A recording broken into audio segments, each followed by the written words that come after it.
You know,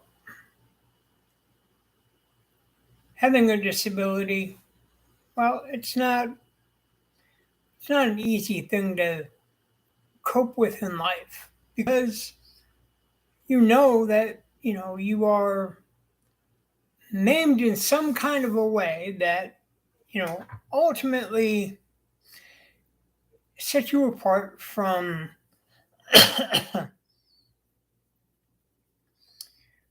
well, from people who are, how can I put it, more normal than you are. I mean, not that everybody is 100% normal. Let's just throw that right out the damn door. I know that's not true. The rest of the world knows it's not true. But do we really need a disability pride month?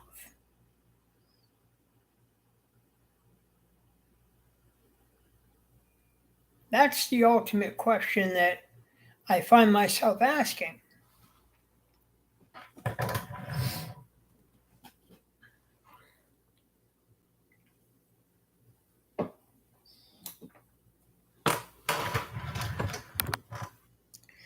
Do we really need a disability pride month?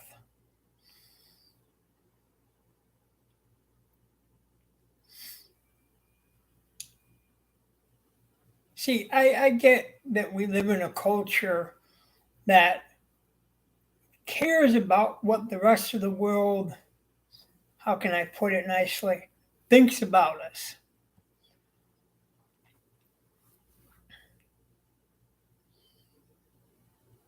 And, you know, we want to be accepted, we want to be loved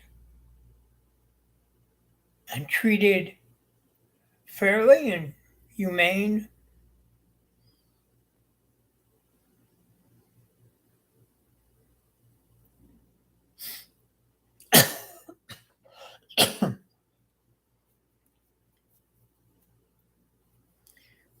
But you see, folks, that's the kind of that's the kind of thing that happens when you're in fantasy land. You see, we live in a world that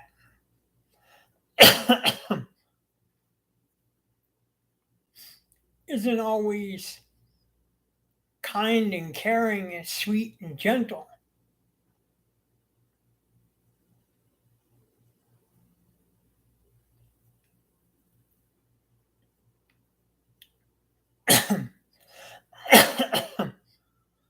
We live in a world where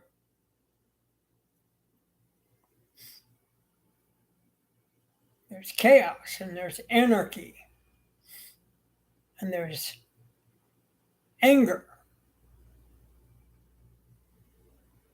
and there's disappointment. And yes, there's hate. There's a lot of hate.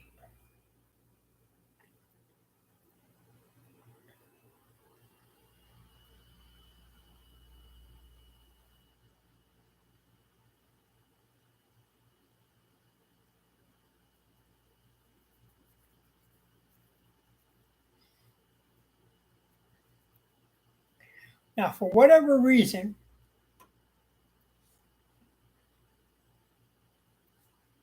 somebody doesn't like you,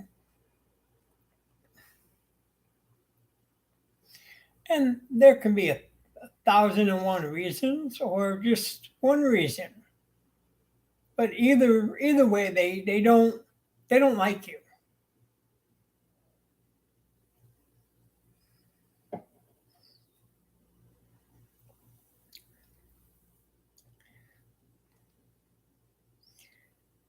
And the funny part is that you're not going to make them like you.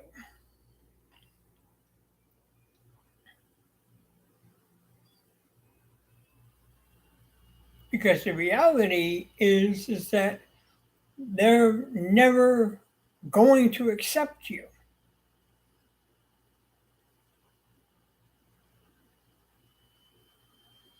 They don't care about the way that you are.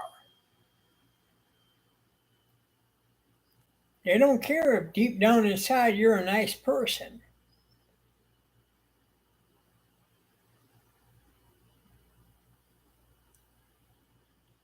They've got a vendetta. They've latched onto something they dislike.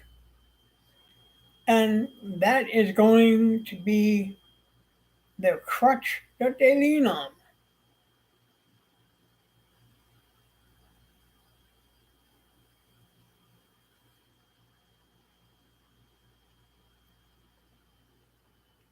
And nothing is going to ever change their mind.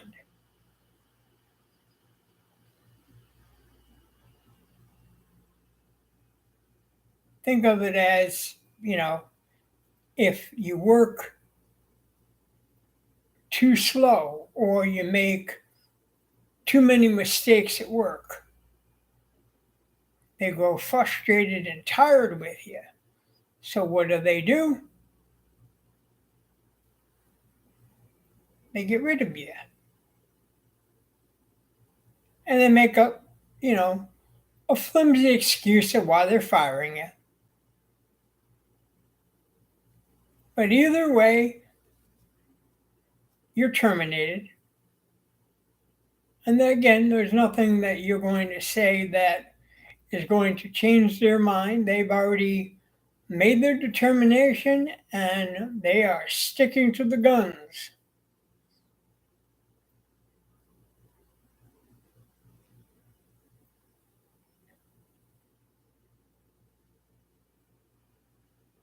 Now, is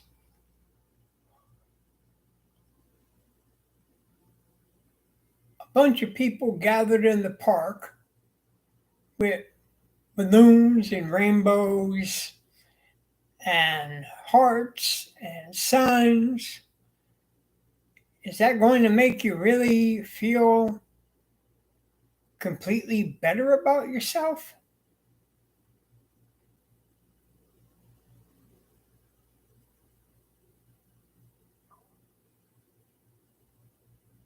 I mean, I know people who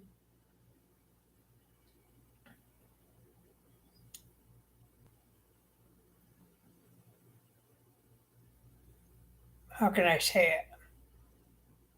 Went and did something absolutely positively stupid. They got themselves knocked up.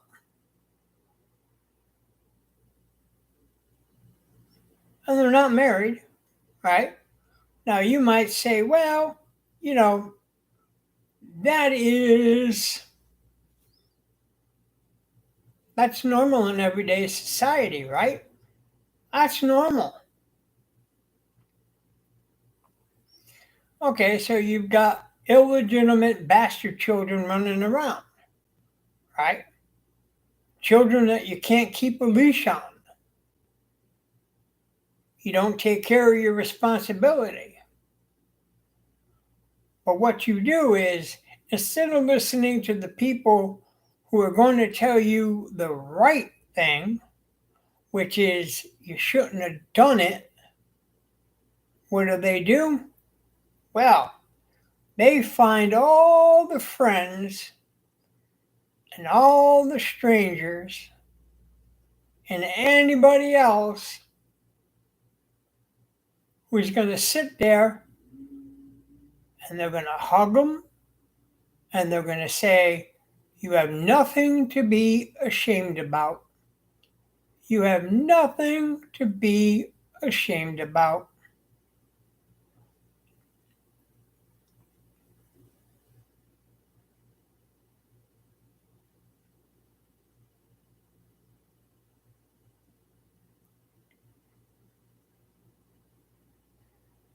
Because that's their safety.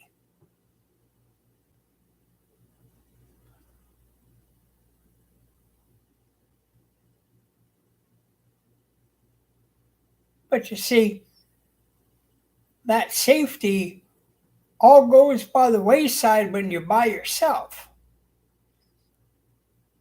Like a young girl who just recently got herself engaged. But her family knew what she did for a living. But his family didn't know what she did for a living.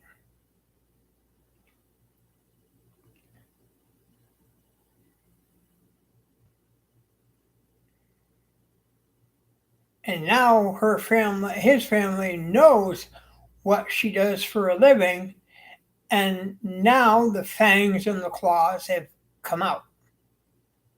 And they are trying their hardest to get them to break off the engagement.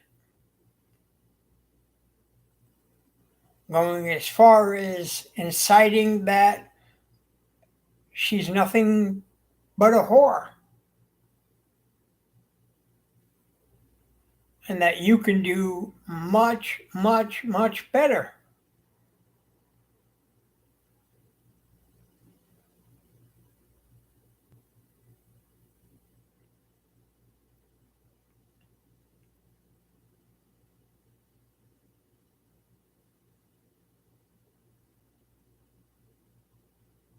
And of course, she, you know, I wouldn't say she goes around and you know, victimizes herself, but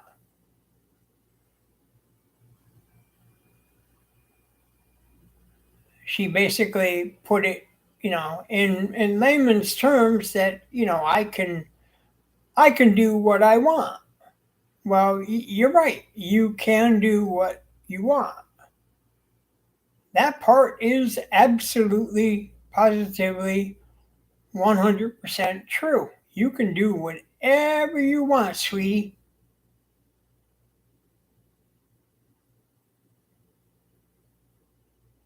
But they don't have to accept you. They don't have to like you.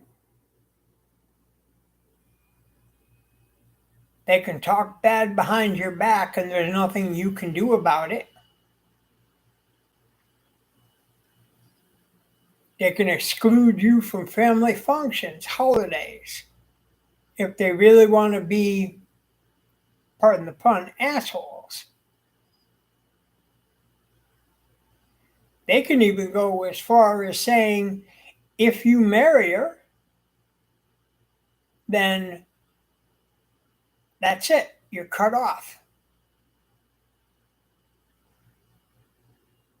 Don't contact us. We won't contact you. That's it. We're done.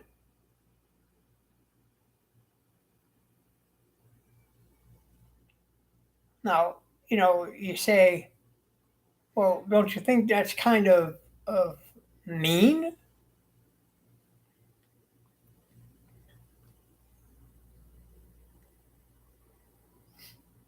And the answer, no.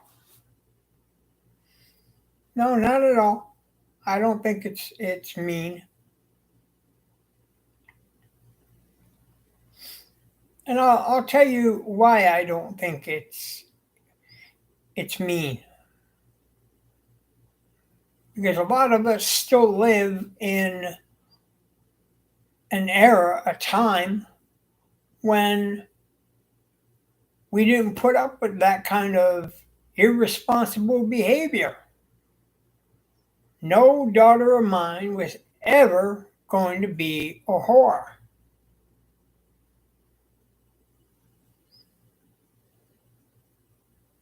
Dad laid down the ground rules when the would be suitor came knocking on the door.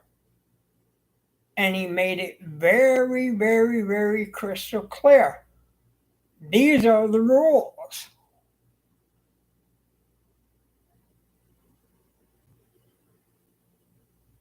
You take her out, show her a good time, schlep her around.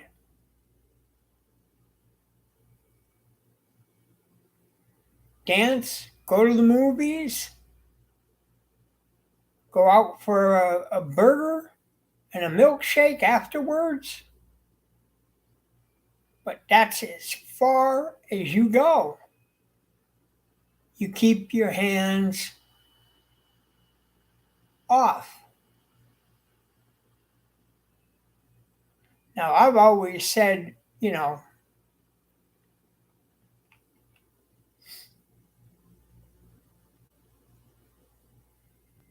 that in the case of my daughter, I'd make it right clear from the beginning. I am a practicing Satanist. I sacrifice humans to the devil in my basement. I'll have no problem sacrificing you. You touch my daughter.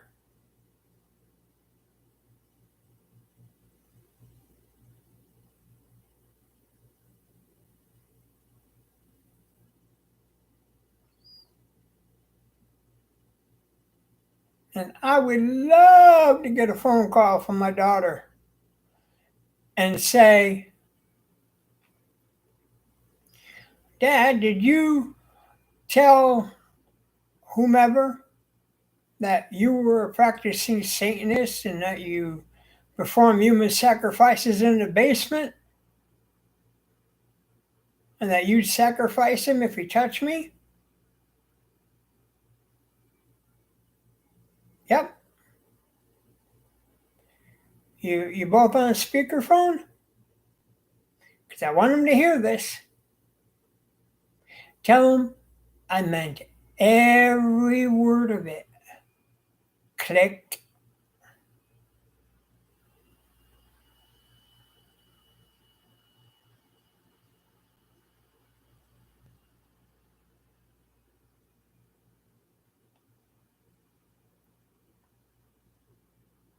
Now, I know that's a little extreme and it's a hypothetical, but you get the point. Daddy's little girl is, somebody who needs to be protected. Maybe not all the time, because you can't protect them 24 hours a day, 7 days a week, 365 a year. They're not kids.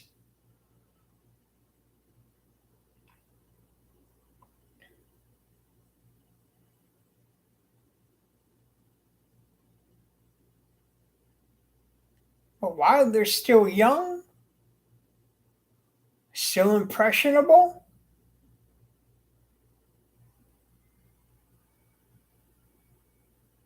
and you can still shape them and mold them into the child that you want them to be,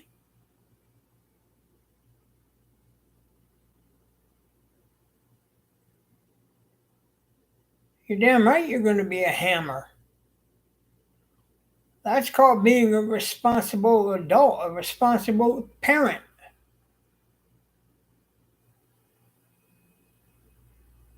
Doesn't matter if it scares the hell out of the other guy. That's not the point. The point is, you screw with my daughter, your ass is grass, buddy boy.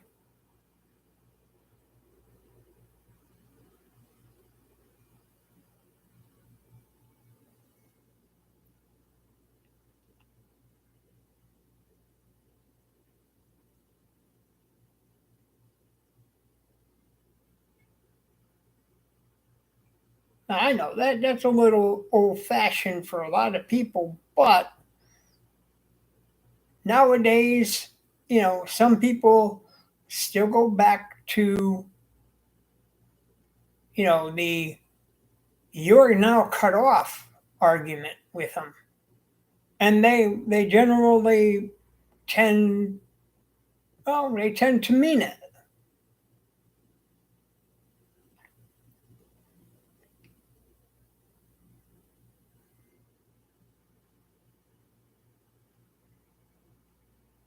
So what do? They get in with their closest friends and their strangers, and they immerse themselves in this group of people who coddle them and tell them it's okay. You did right. Don't listen to them. They're intolerant. They're bigots. They're racist. They're homophobic.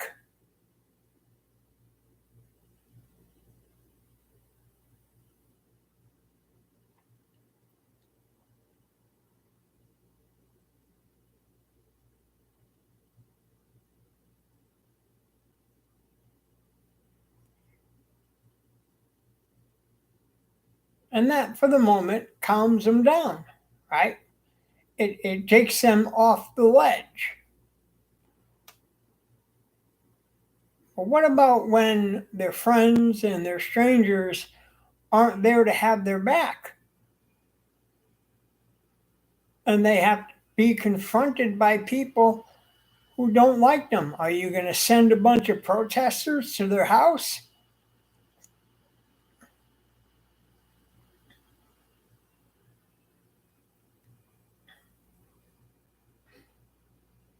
You shouldn't tell them what to do. And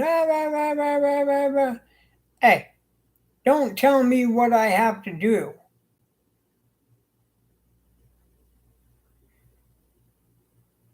If my son wants to marry a whore, then you know what?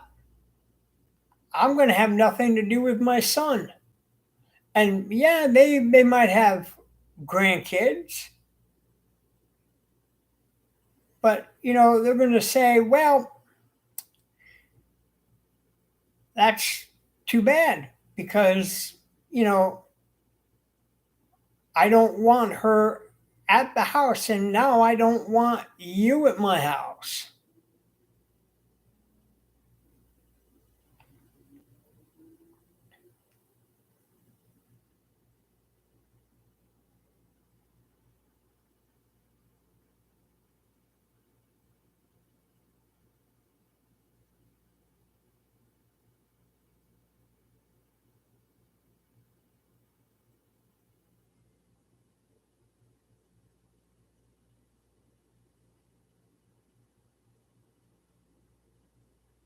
That's their punishment.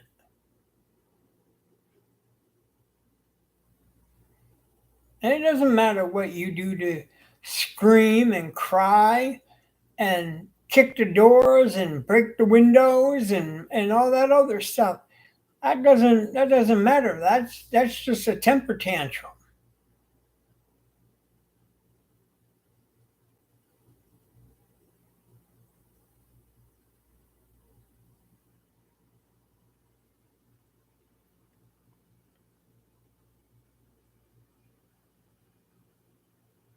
Until you're willing to come back. And I'm not saying you have to grovel, but when you're ready to come back and admit that you've done quote unquote wrong, and that marrying her was a big, humongous mistake, and that we were basically right,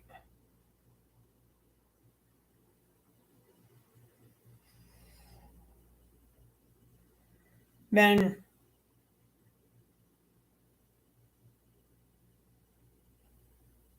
you're ousted, you're shunned. See, this is where the Amish get it right.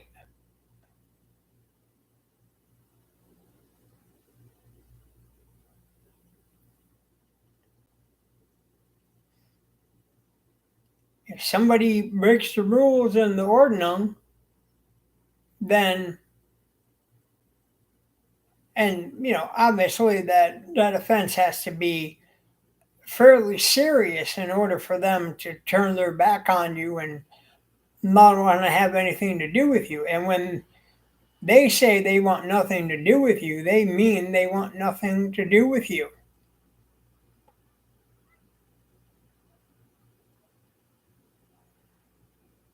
They literally turn their backs. And the whole community does the exact same thing.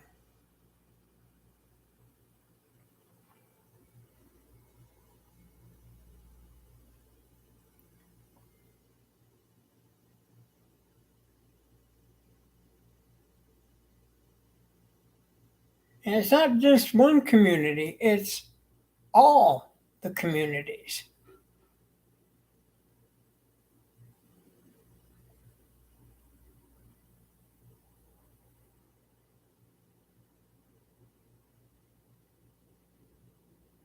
You couldn't just up and go to another Ordnung and then think that, oh, well, they'll accept me here. Because the minute they learn what you did, they'll turn their back on you and you'll be forced to leave.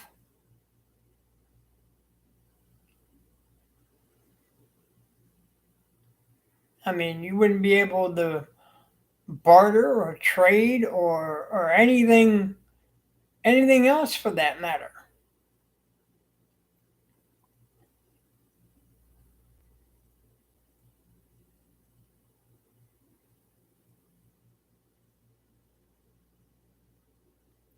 It's basically the equivalent of making your life a living nightmarish hell.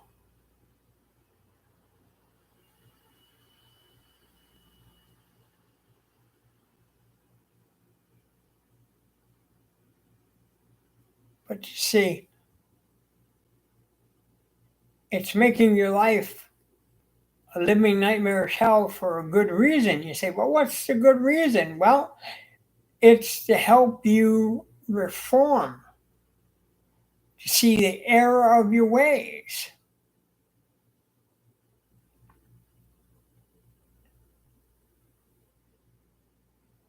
We don't want to hold it over your head, but we can't have that here.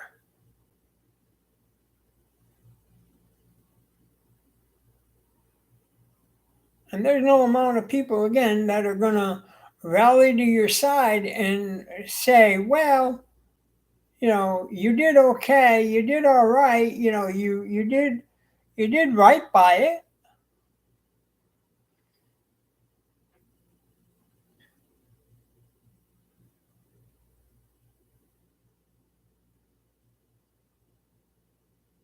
Oh, don't listen to what they say. No, do listen to what they have to say.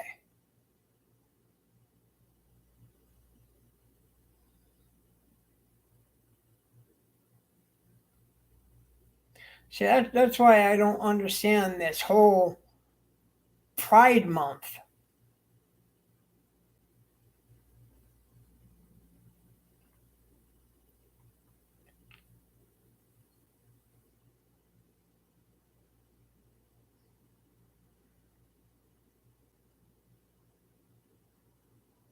We have to celebrate who we are.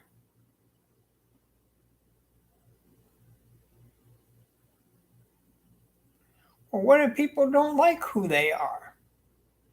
What if they don't like the fact that they're disabled? That they no longer have the motor function that they used to have back in the day? They're now bound to a wheelchair and they struggle with other medical conditions. We need to celebrate that?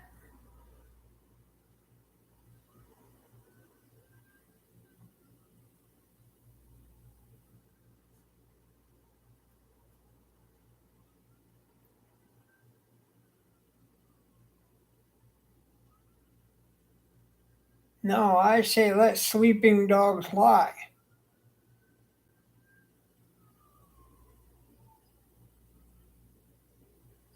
I mean, if you want to start up, you know, a support group and, talk to people who might feel, how can I put it, bad about themselves and try to pep them up, yeah.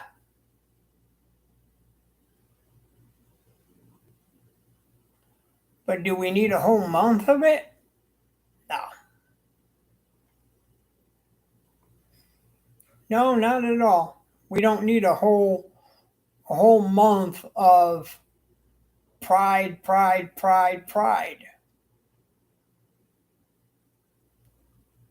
I believe it's a good thing if people want to do it the other way.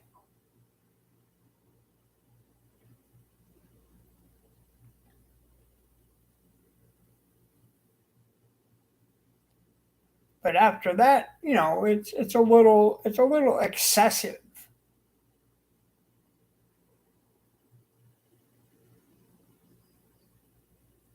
And speaking as somebody who is disabled,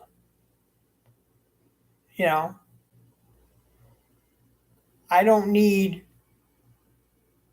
other people advocating for me.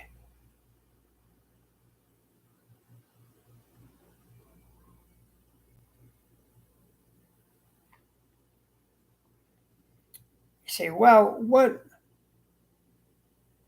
disability do you have? Well, I'm glad you asked.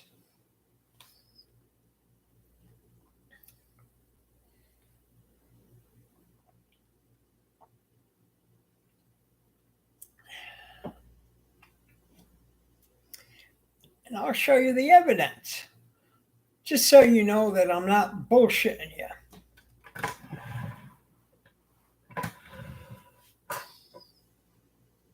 See that?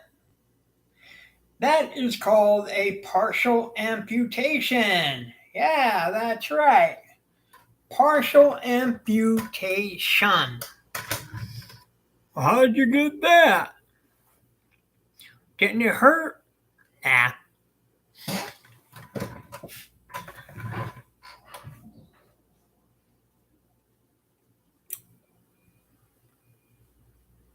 That was from gas gangrene.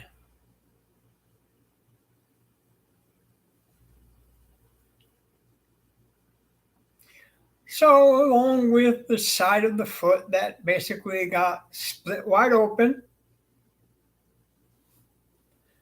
now healed, by the way,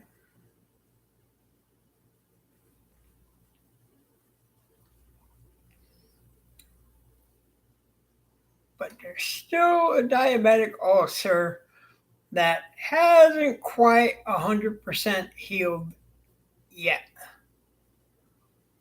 And that's being worked on, as much as I hate to say that it's really not being worked on. But anyway.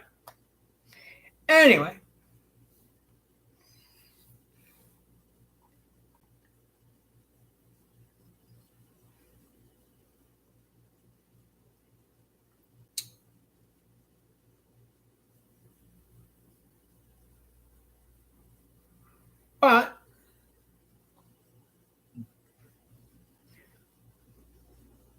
nevertheless, when you walk with 9 toes and, no toes on the other side,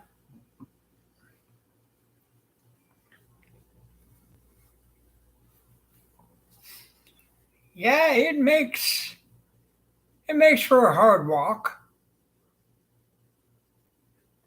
I'll admit, it makes for a hard walk.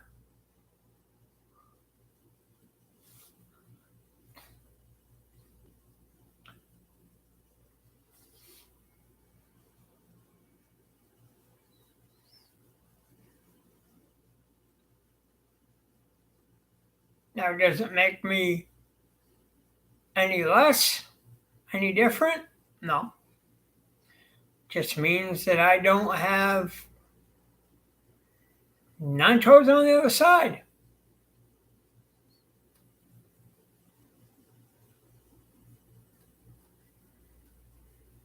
And yeah, people are going to feel sorry for you. Absolutely, they'll feel sorry for you. They'll feel bad.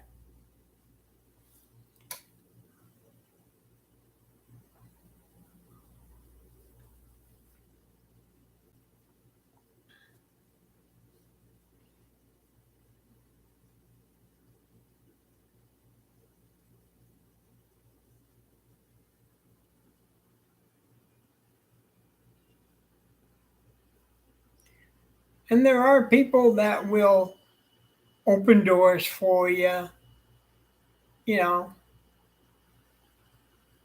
and look to accommodate you as much as they possibly can.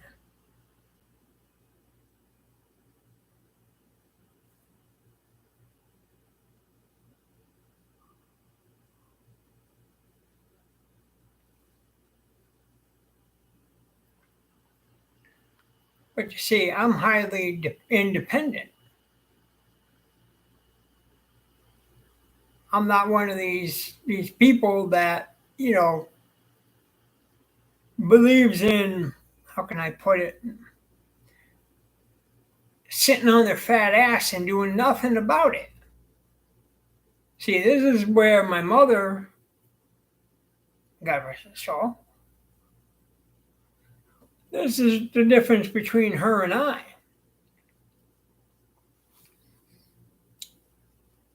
She was a diabetic, type 2. She had breast cancer, 10 lymph nodes.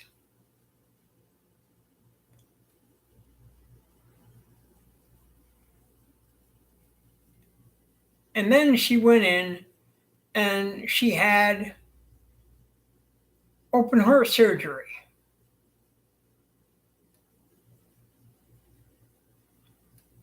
Triple bypass. Now, in a lot of ways, I felt bad for her. I felt bad for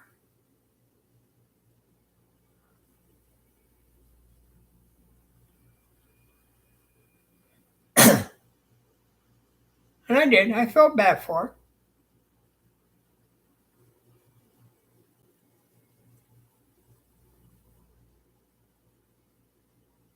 But what used to anger me was that she had gotten used to the pampering.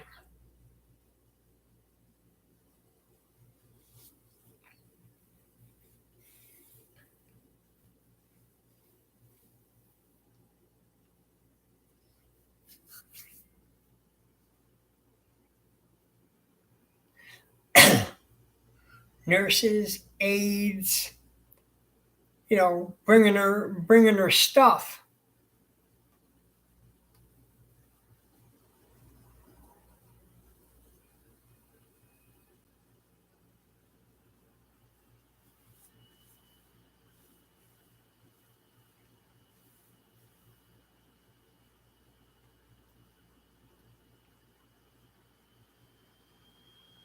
And so, she became, how can I put it nicely?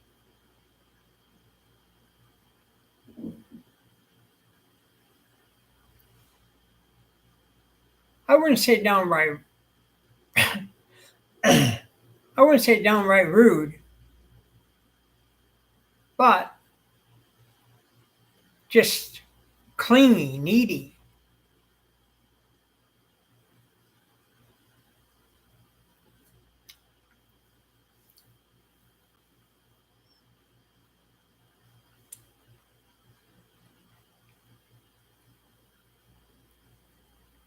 And when she got home, demanding, you know, get me some ice water, get me this, get me that.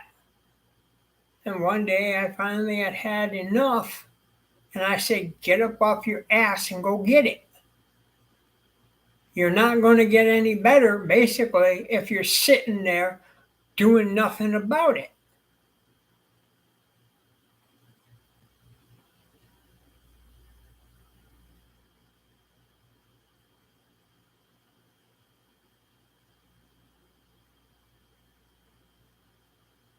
That used to annoy the living hell out of me. Say, yeah, well, that's your mother, man. You gotta do that for her. To a point. But you also gotta, tell her this train is at the It's at the depot. It's at the end of the journey. You know, it now comes down to you doing your part. The days of get me, get me, get me, get me, get me, get me, get me is now get off your ass and go get it, go get it, go get it, go get it. I can tell you the first thing I immediately wanted to do when I got to rehab,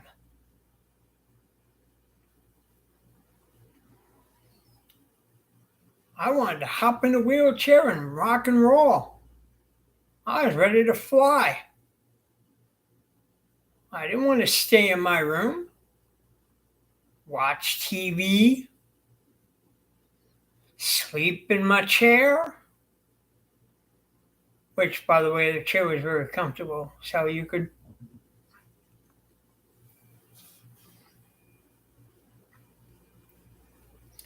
easily fall asleep in the damn thing. But anyway,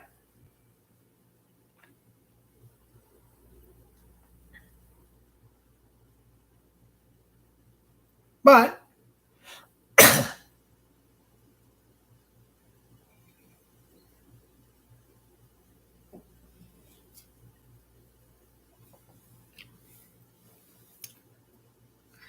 nevertheless,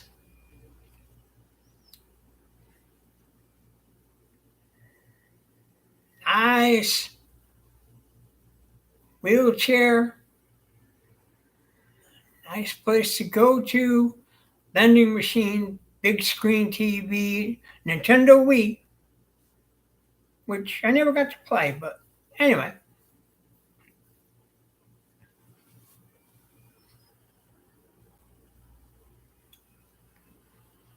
But see, I wanted to be active. I didn't want to become a prune.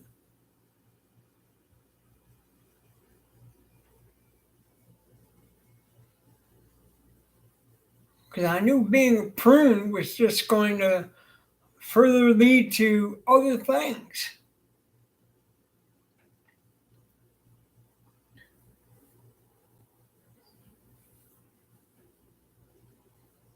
So I do things that would drive them up a wall. I get up and walk with a boot, but I walked. I walked. Huh. Therapy got mad at me and said, "Are you supposed to be walking?" I said, "No."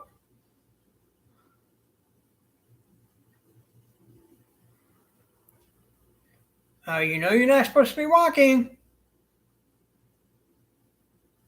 Sue me.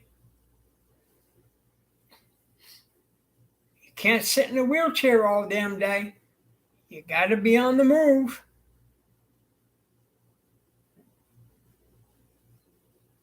You know, again, you got to be busy, busy, busy, active, active, active.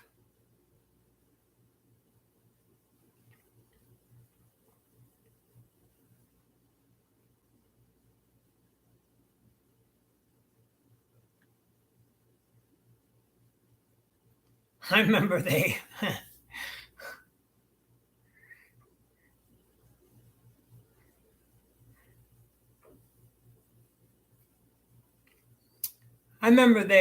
put one of those beeper things on my chair. Right? They put one of those beeper things on my chair. So anytime I get up, you know, the beeper go off, right?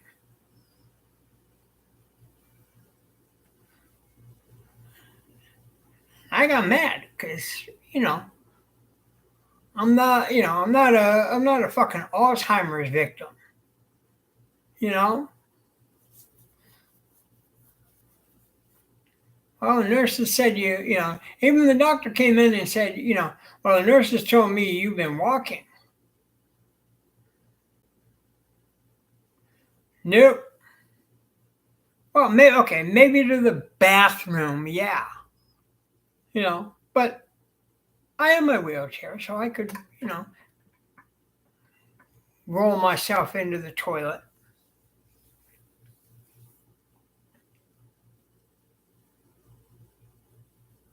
But nevertheless,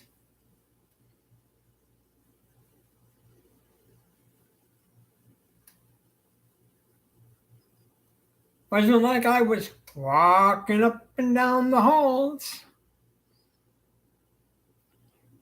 With physical therapy, yeah, I walked on one foot, which just so you do know that, hopping on one foot is quite an interesting thing. But anyway,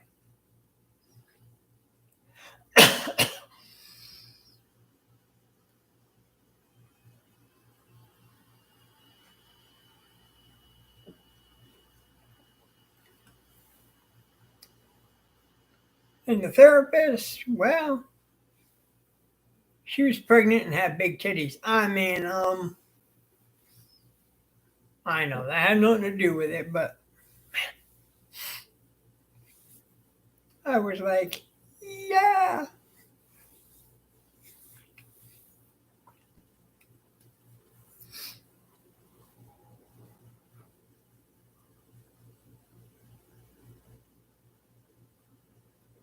Now he doesn't even. Now he don't even try to tell me not to walk because he knows I don't listen. And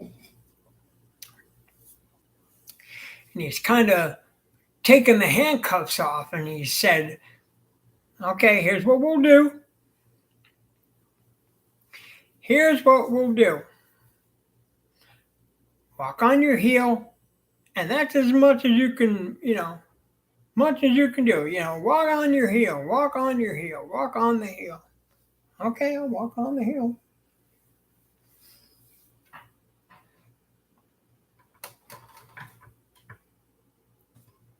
Unless you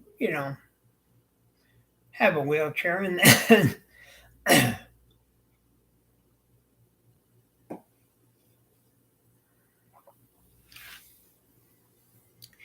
but anyway.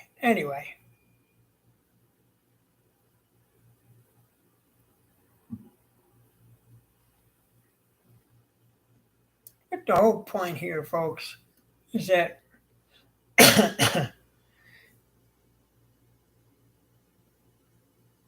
I applaud the effort and the advocacy that people bring, the care that they bring. But a month? Nah. Nope. I can. Boys and girls, I can't see it. So there you go. All right, that'll do it for me. I'm out of here. Peace.